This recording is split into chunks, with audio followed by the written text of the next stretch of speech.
अहमदनगर जिला मराठा विद्या प्रसारक समाज का श्री नवनाथ विद्यालय करंजी।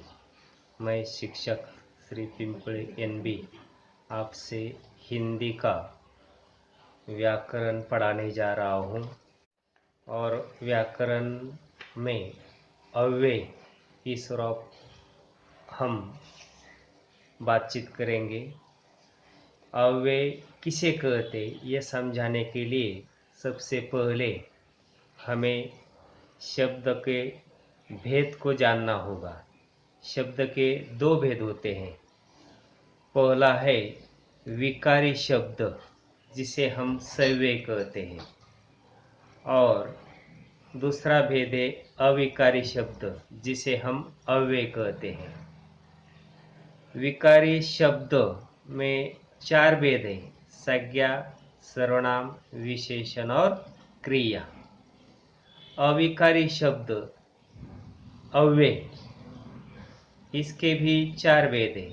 पहला भेद है क्रिया विशेषण अव्यय, दूसरा भेद है संबंध सूचक अव्यय, तीसरा भेद है समुच्चय बोधक अव्यय और चौथा भेद है विस्मयादि बोधक अव्यय।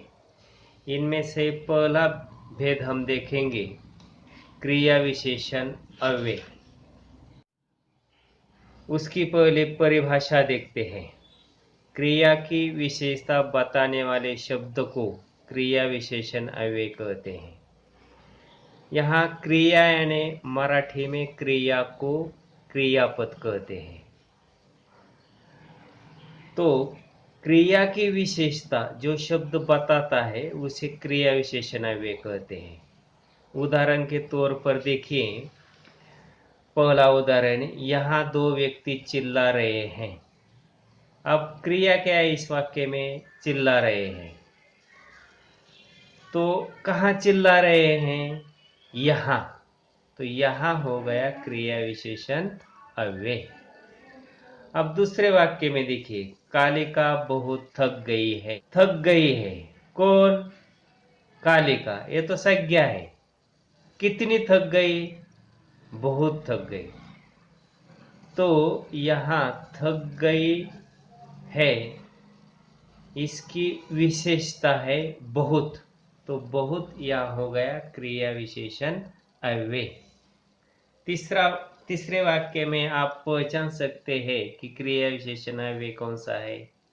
तीसरा वाक्य है राजू एकाएक चिल्ला उठा। तो पहचानिए कौन सा है क्रिया विशेषण अव्यय।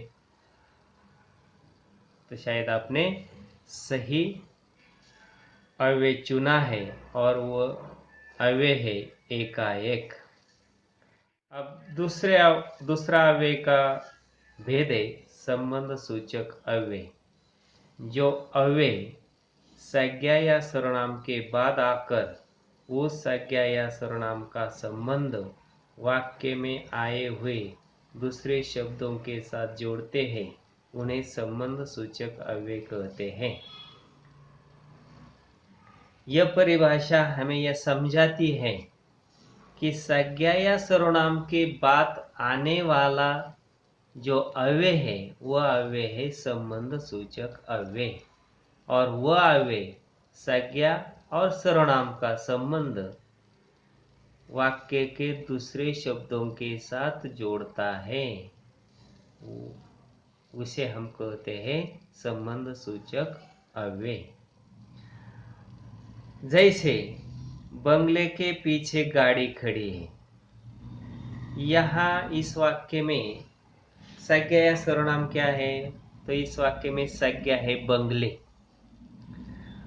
और बंगले का संबंध वाक्य के दूसरे शब्दों के साथ कौन जोड़ता है? तो पीछे, के पीछे। तो यहाँ यह पीछे संबंध सूचक अव्यय है। दूसरे वाक्य में देखिए, वे उसकी ओर देखते रहे। वे यहाँ है सर्वनाम, और वे का दूसरे शब्दों के साथ संबंध कौन जोड़ता है? तो है और। तो और हो गया संबंध सूचक अव्यय। अब तीसरे वाक्य में आप पहचान सकते हैं कि संबंध सूचक अव्यय कौन सा है। तीसरा वाक्य है राम के सामने श्याम खड़ा है। तो पहचानिए संबंध सूचक अव्यय कौन सा है। तो शायद आपने सही चुना है और वह अव्यय है सामने, क्योंकि राम यहाँ संज्ञा है और राम का संबंध यहाँ सामने यह अव्यय जोड़ता है, इसलिए सामने संबंध सूचक अव्यय है। अब तीसरा अव्यय भेद है समुच्चय बोधक अव्यय। उसकी परिभाषा देखिए। जो अव्यय एक वाक्य को दूसरे वाक्य से, एक शब्द को दूसरे शब्द से, एक शब्द समूह को दूसरे शब्द समूह से जो शब्द जोड़ता है उसे समुच्चय बोधक अव्यय कहते हैं। अब देखिए, जो अव्यय एक वाक्य को दूसरे वाक्य से, एक शब्द को दूसरे शब्द से जोड़ने का काम करता है उसे कहते हैं समुच्चय बोधक अव्यय। उदाहरण के तौर पर यह वाक्य है रास्ते पर गधा या कुत्ता जरूर होगा। यहाँ देखिए गधा और कुत्ता, इन दो शब्दों को कौन जोड़ता है? तो या हो गया आपका समुच्चय बोधक अव्यय। अब देखिए दूसरे वाक्य में आप तुरंत पहचान सकते हैं कि समुच्चय बोधक अव्यय कौन सा है, क्योंकि इस वाक्य में दो वाक्य आए हैं। पहला वाक्य है कविता आई और दूसरा वाक्य है सविता नहीं आई। इन दोनों वाक्यों को जोड़ने वाला शब्द कौन सा है? परंतु। तो परंतु हो गया आपका समुच्चय बोधक अव्यय। चौथा अव्यय भेद है विस्मयादि बोधक अव्यय। इसकी परिभाषा हम देखते हैं। जिस अव्यय से वक्ता के आनंद, भय, हर्ष, शोक, घृणा, तिरस्कार, डर आदि भाव सूचित होते हैं उसे विस्मयादि बोधक अव्यय कहते हैं। अब देखिए विस्मयादि बोधक अव्यय में वक्ता के चेहरे पर के भाव, कभी कभी हम दुखी होते हैं, खुश होते हैं, आनंदी होते हैं, डर जाते हैं, किसी का तिरस्कार करते हैं, ये सभी भाव हम जिस शब्द से व्यक्त करते हैं उसे कहते हैं विस्मयादि बोधक अव्यय।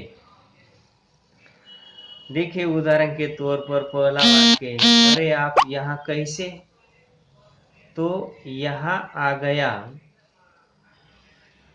विस्मय, और विस्मय दिखाया है अरे इस शब्द से। तो अरे यह है विस्मयादि बोधक अव्यय। दूसरे वाक्य में आप तुरंत पहचान सकते हैं कि विस्मयादि बोधक अव्यय कौन सा है। वाक्य है ओह कितना सुंदर दृश्य। खुशी से हम उस दृश्य का वर्णन करते हैं और वह खुशी ओह इस शब्द से व्यतीत होती है। तो यह ओह अव्यय है, वह है विस्मयादि बोधक अव्यय। अब देखिए अव्यय पर 8वीं, 9वीं और 10वीं कक्षाओं के लिए 2 अंकों को प्रश्न पूछा जाता है। पहला प्रश्न इस तरह रहता है निम्नलिखित अवयवों को उचित खाने में रखो। तो अव्यय है नीचे हमेशा, आसपास, हे भगवान, ओ, इसलिए, भीतर, अच्छा, बाहर, के पहले, तथा, सामने, लेकिन, बिल्कुल, क्योंकि, के बाद। तो क्रिया विशेषण अव्यय आप इस सामने वाले खाने में रख सकते हैं। मैं आपको कुछ समय दूंगा कि आप यहाँ या अव्यय सही खाने में रखने हैं। तो शुरू कीजिए।